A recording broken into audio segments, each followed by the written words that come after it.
लखनऊ में एक बस दुर्घटना का शिकार हो गई। बस के पहिए से निकली चिंगारी आग लगने की वजह बताई जा रही है। हालांकि गनीमत रही इस बात की कि चालक की सूझबूझ से बड़ा हादसा यहां पर टल गया। सभी यात्री बस से सुरक्षित बाहर निकल गए। हाल ही में कई बस हादसे सामने आ रहे हैं। ये रिपोर्ट देखिए।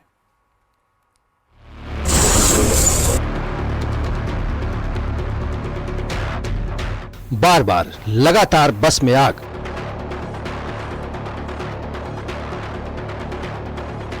खतरे में यात्रियों की जान। आग का गोला क्यों बन रही बस?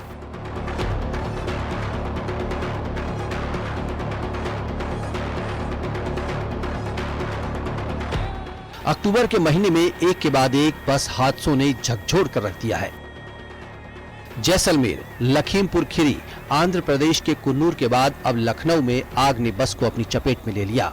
मंजर बेहद ही खौफनाक था। आगरा लखनऊ एक्सप्रेसवे पर यह हादसा हुआ। बस दिल्ली से गोंडा जा रही थी, लेकिन तभी अचानक एक चिंगारी उठने के बाद बस में आग फैलती चली गई।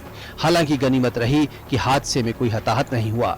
बस ड्राइवर की सूझबूझ और यात्रियों की तत्परता से सभी लोगों को सुरक्षित बाहर निकाल लिया गया। घटना की जानकारी मिलने के बाद पुलिस और फायर ब्रिगेड की टीम मौके पर पहुंची। बड़ी मशक्कत के बाद आग पर काबू पाया गया। बताया जा रहा है कि चलती बस के पहिए में अचानक आग की लपटें दिखाई दी, जिसने देखते ही देखते पूरी बस को चपेट में ले लिया।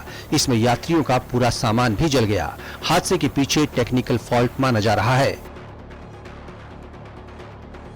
असली वजह जांच पड़ताल के बाद ही बाहर आएगी। हादसे के वक्त एक्सप्रेसवे पर अफरा तफरी का माहौल था। फायर ब्रिगेड की 3 गाड़ियों ने 1 घंटे की मशक्कत के बाद आग पर काबू पाया। बस में 39 यात्री सवार थे। सभी को बचा लिया गया। सभी यात्रियों को दूसरी बस से उनके घर भेजा गया। दिखाते हैं पूरी ये डबल डेकर बस किस तरीके से जलकर खाक हो गई है। इस बस में जो भी यात्री सवार थे, उनको जो इस बस के चालक थे, उनकी सूझबूझ से बाहर निकाला गया। बस गोंडा जा रही थी। बस के भीतर की स्थिति आप देख सकते हैं, ये अंदर की स्थिति है। इसमें सीट से लगा के सभी कुछ जलकर खाक हो गया। और इस बस में जो टायर था बस का, वो टायर फटा और उसके बाद टायर में आग सुलगना शुरू हो गई। हम उस टायर को भी दिखाएंगे। ये पीछे का टायर था और इसमें ये टायर जो पिछला टायर, इस टायर को आप देख सकते हैं। इसी टायर से, ये जो टायर है, इसी टायर से ये टायर फटता है और इसी टायर के फटने से आग लग जाती है। कुछ दिनों पहले लखीमपुर खीरी में भी बस में आग लग गई थी। डबल डेकर एसी बस हादसे का शिकार बनी। कुछ ही मिनटों में बस आग का गोला बन गई। यात्रियों ने खिड़कियों से शीशे तोड़े और कूदकर जान बचाई। इसमें 20 लोग झुलस गए थे।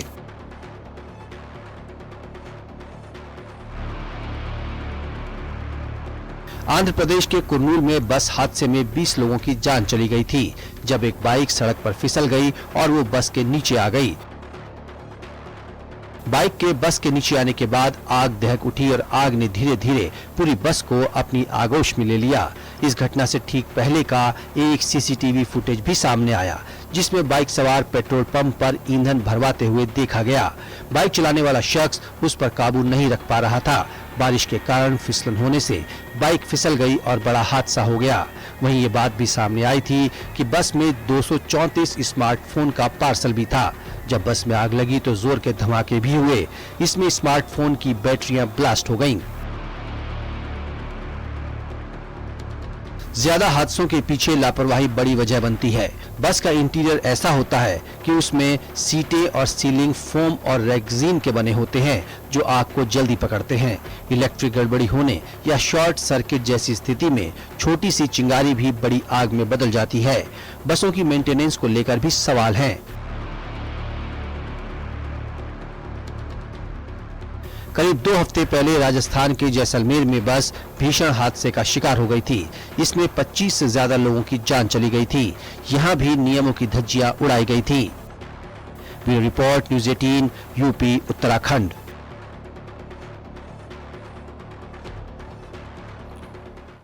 तो वहीं यूपी, बिहार और दूसरी कई जगहों पर सूर्य उपासना का महापर्व छठ मनाया जा रहा है। 4 दिनों तक चलने वाले इस महापर्व में श्रद्धालु पूरी तरह से भक्ति में डूबे हुए नजर आ रहे हैं। ये रिपोर्ट देखिए।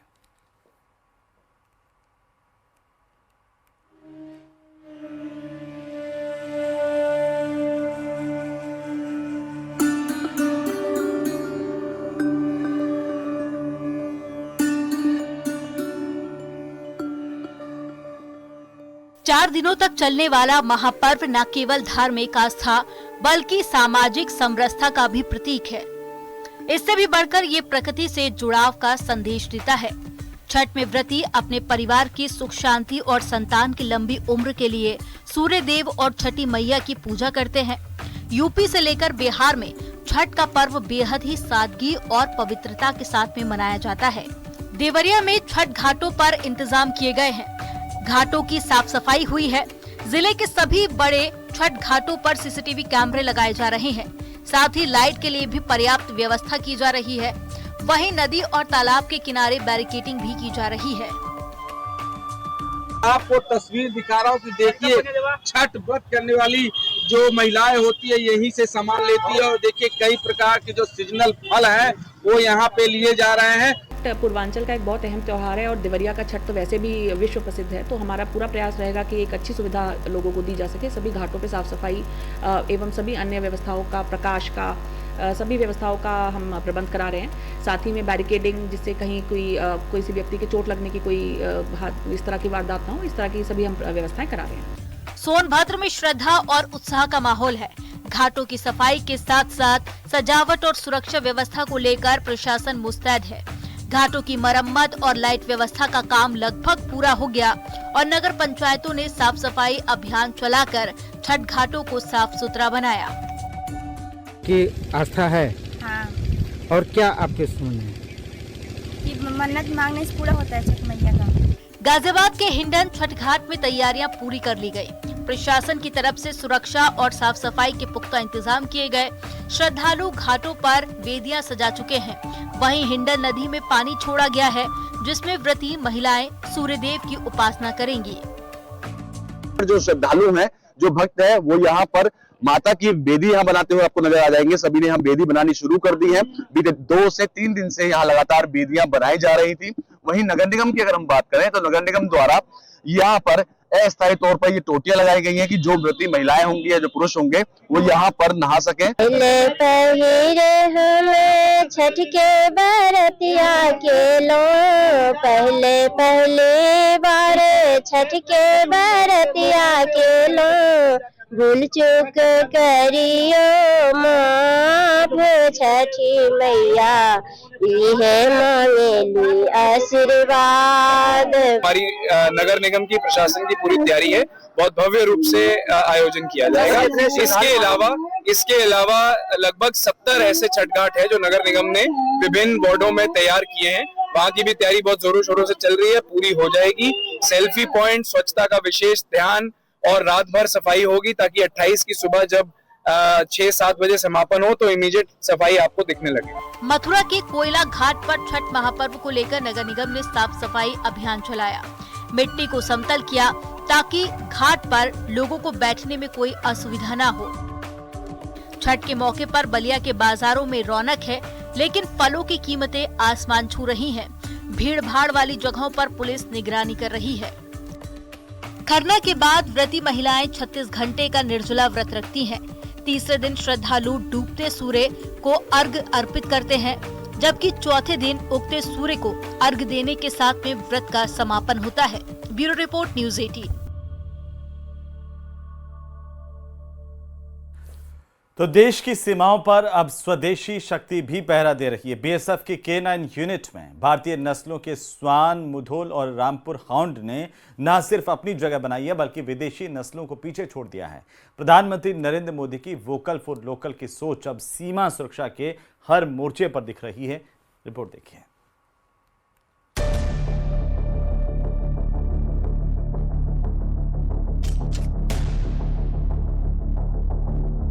भारत के इतिहास, संस्कृति और परंपरा में श्वानों को सदैव सम्मान का स्थान मिला है। इसी विरासत को आगे बढ़ाते हुए बीएसएफ ने भारतीय नस्लों को अपनी K9 यूनिट में शामिल किया है। प्रधानमंत्री नरेंद्र मोदी की प्रेरणा से शुरू हुई यह पहल 2018 में टेकनपुर के राष्ट्रीय श्वान प्रशिक्षण केंद्र के दौरे से शुरू हुई थी। मिशन था आत्मनिर्भर भारत की सुरक्षा व्यवस्था में स्वदेशी नस्लों की भूमिका बढ़ाना। इंडियन ब्रीड के डॉग्स भी बहुत अच्छे होते हैं, बहुत सक्षम होते हैं। इंडियन ब्रीड्स में मुधोल हाउंड है, हिमाचली हाउंड है, ये बहुत ही अच्छी नस्लें हैं। राजपलायम, कन्नी, चिप्पी पराई और कोम्बाई भी बहुत शानदार इंडियन ब्रीड्स हैं। इनको पालने में खर्च भी काफी कम आता है और ये भारतीय माहौल में ढले भी होते हैं। बीएसएफ ने इस दिशा में 2 प्रमुख भारतीय नस्लों को शामिल किया है, रामपुर हाउंड और मुधोल हाउंड। उत्तर के मैदानों से लेकर दक्कन के पठार तक पले बढ़े ये श्वान अपनी रफ्तार, सहन शक्ति और निष्ठा के लिए जाने जाते हैं। टेकनपुर में मौजूद राष्ट्रीय श्वान प्रशिक्षण केंद्र में इन नस्लों को प्रशिक्षित किया जा रहा है, जहां अब इनकी अपनी स्वदेशी K9 लाइन विकसित हो चुकी है। बीएसएफ एकेडमी ने भारतीय नस्ल के मुधोल हाउंड और रामपुर हाउंड का ब्रीडिंग और ट्रेनिंग का प्रोग्राम की शुरुआत की। बीएसएफ ने अभी तक 150 भारतीय नस्ल के डॉग्स को बॉर्डर पे तैनात किया है और ये भारतीय नस्ल के डॉग सीमा सुरक्षा में एक अहम भूमिका निभा रहे हैं। बीएसएफ की ये पहल सिर्फ प्रयोग नहीं बल्कि एक नई शक्ति है। इन भारतीय नस्लों में जबरदस्त फुर्ती, रोग प्रतिरोधक क्षमता और अनुकूलनशीलता जैसी विशेषताएं हैं। देश की अलग अलग जलवायु में ये विदेशी नस्लों की तुलना में बेहतर प्रदर्शन कर रही हैं। आज 150 से ज्यादा भारतीय नस्लों के श्वान भारत की सुरक्षा के सच्चे प्रहरी बनकर सीमाओं और नक्सल प्रभावित क्षेत्रों में तैनात हैं। विदेशी जो नस्लें थी वो चाहे काफ़ी जनरेशन से हिंदुस्तान में थीं, लेकिन बेसिकली वो बाहर के माहौल के हिसाब से डेवलप की हुई नस्लें थीं। और जो भारतीय नस्लें हैं वो हमारे मौसम के लिए सदियों से अनुकूल रही हैं। तो हमने अपनी रिसर्च शुरू की और हमने ये पाया कि पेरेंट जनरेशन को सिर्फ स्टडी पे रखा। इसके बाद जो नेक्स्ट फिर हमने ब्रीडिंग, अपना प्रजनन का इनका एक कार्यक्रम बनाया जो वैज्ञानिक प्रजनन था। उसमें जो सेकंड जनरेशन हमारे पास आई उसको हमने सिर्फ ह्यूमन सोशलाइजेशन तक रखा। 2024 की Akhil Bharatiya police duty meet में बीएसएफ की रिया, एक मुधोल हाउंड ने इतिहास रच दिया। 116 विदेशी नस्लों को पछाड़कर उसने डॉग ऑफ द मीट और सर्वश्रेष्ठ ट्रैकर ट्रेड डॉग दोनों ही खिताब जीते। ये सिर्फ एक उपलब्धि नहीं थी, ये संदेश था कि स्वदेशी नस्लें अब हर मोर्चे पर सक्षम है। जो मेरे साथ मेरी श्वान है, श्वान का नाम रिया है। ये मुधोल फीमेल हाउंड है। स्टार्टिंग में स्वदेशी श्वान जैसे और जो श्वान थे वैसे सर ये थी, जैसे लीज खोल दिया श्वान भाग गया तो भाग के जाएगा कहाँ, घूम फिर के वापस आता है। फिर मुझे रियलाइज हुआ कि मेरी एक आवाज से कि रिया कम तो मेरे पास आ जाता है। तब मुझे रियलाइज हुआ बात मानती है और जैसे माहौल में मैं इससे डालूंगा ये वैसे ही हो जाएगी। वो कंपटीशन हुआ था 2023-24 में, लखनऊ में आरपीएफ के अंडर में हुआ था वहाँ पे। तो पहली बार जब रिया वहाँ गई थी तो वहाँ दूसरी ब्रीड्स भी आई थी, तो वहाँ पे लोग देख के हंसने लग पड़े कि ये कौन सी ब्रीड आ गया। बीएसएफ पहली बार स्वदेशी श्वान को लेके गई थी वहाँ पे और इसके काम को देख के वहाँ पे तमाम हैंडलर्स, टीमें और यहाँ तक के जज भी हैरान हो गए थे इनके परफॉर्मेंस को देख के। और जब चैंपियन बनी, गोल्ड मेडल जीती। 31 अक्टूबर को लौह पुरुष सरदार वल्लभ भाई पटेल की जयंती यानी राष्ट्रीय एकता दिवस परेड में गुजरात के एकता नगर में बीएसएफ की विशेष टुकड़ी सिर्फ भारतीय नस्लों के साथ मार्च करेगी। यही नहीं, इस बार राष्ट्रीय एकता दिवस बेहद ऐतिहासिक होने जा रहा है। भारत सरकार की तरफ से गुजरात के केवडिया में आयोजित होने वाले इस समारोह में देश भर से चयनित राज्यों और विभागों की झांकियों का प्रदर्शन किया जाएगा। इस मौके पर पीएम मोदी और गृह मंत्री अमित शाह भी मौजूद रहेंगे। गृह मंत्रालय, भारत सरकार के सिलेक्शन कमेटी ने 13 अक्टूबर 2025 को नई दिल्ली में आयोजित बैठक में 3D मॉडल्स के निरीक्षण के बाद 10 राज्यों और विभागों की झांकियों का चयन किया है। इस साल जिन राज्यों और संगठन की झांकियों का चयन हुआ है उनमें राष्ट्रीय आपदा प्रतिक्रिया बल NDRF, राष्ट्रीय सुरक्षा गार्ड NSG, अंडमान निकोबार द्वीप समूह, जम्मू कश्मीर, पुदुचेरी, छत्तीसगढ़, गुजरात, महाराष्ट्र, मणिपुर और उत्तराखंड की झांकियां शामिल हैं। यानी BSF की भारतीय K9 यूनिट के साथ अलग अलग राज्यों की झांकियां राष्ट्रीय एकता दिवस को और खास बनाने वाली हैं।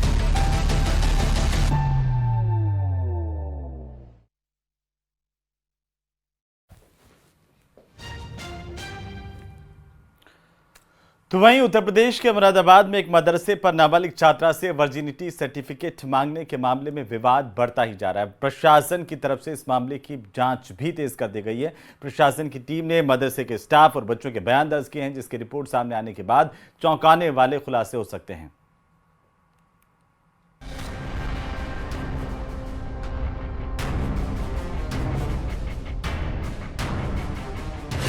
मुरादाबाद में मदरसे की शर्मनाक हरकत पर एक्शन। वर्जिनिटी सर्टिफिकेट मांगने के आरोपी मौलाना को जेल।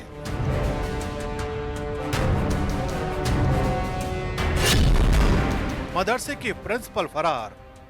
वर्जिनिटी टेस्ट पर सियासत बरकरार।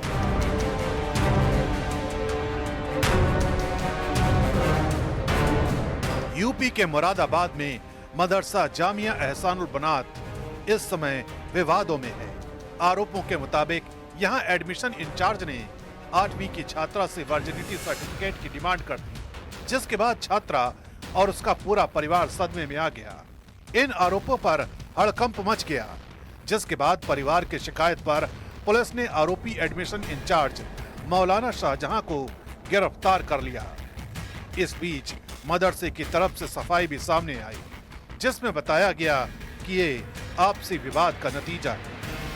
आपसी विवाद में स्कूल को घसीटा जा रहा है। ये हस्बैंड वाइफ का आपसी विवाद है, जिसमें बीवी को आपत्ति है अपने हस्बैंड से, हस्बैंड को आपत्ति उनकी बीवी से, और इस विवाद में हमें हमारे स्कूल को पार्टी बनाया जा रहा है, जो कि बिल्कुल गलत है। दरअसल मदरसे की प्रधानाचार्य, रहनुमा और एडमिशन इंचार्ज मौलाना शाहजहां कासमी पर 13 साल की छात्रा से वर्जिनिटी टेस्ट रिपोर्ट मांगने का आरोप है।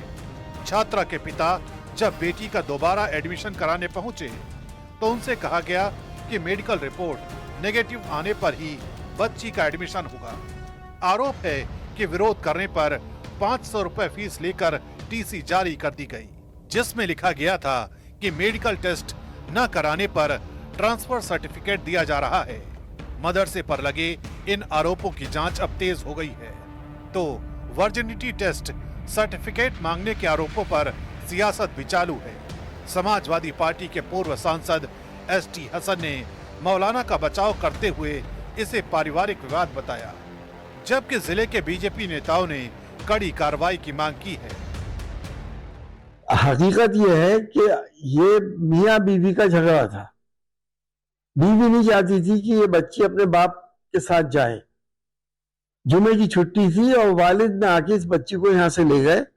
बीवी ने उस पर हंगामा करा और इल्जाम ऐसे ऐसे लगाए जो इंसानियत से बहुत गिरे हुए थे। जहाँ पे इस देश के प्रधानमंत्री, यहाँ के हमारे मुख्यमंत्री बेटी बचाओ बेटी पढ़ाओ का नारा दे रहे हैं, वहाँ पे इतनी तुच्छ बात, इतनी खराब बात किसी मौलाना को करनी, ये बहुत गलत है।